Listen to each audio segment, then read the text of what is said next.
Kao što ste već nažalost čuli, danas u 11:49 na vojnom poligonu Gašinci tijekom provedbe planske obuke 11. naraštaja vojnika na dragovoljnom služenju vojnog roka nesretnim slučajem poginuo je dragovoljni vojnik Marko Zalović.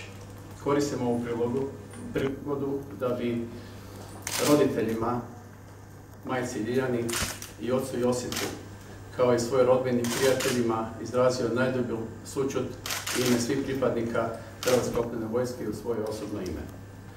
U ovom trenutku Državno odvjetništvo i Vojna policija rade očevid.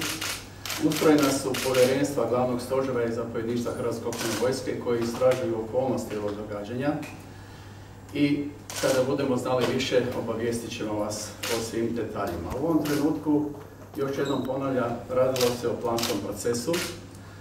Do nesreće je u ovom trenutku, ono što znamo, došlo kada je prilikom povratka dva tenka sa automatskom tehnikom strelišta sa vojnicima koji se nalaze na specijalističkoj vojnoj obuci, jedan od ta dva, odnosno prvi tenk u koloni, nekontrolirano skrenuo i nažalost pregazio vojnika Zalovića koji se nalazio u kanalu pored ceste, provodeći svoju obuku u pješačkim aktivnostima.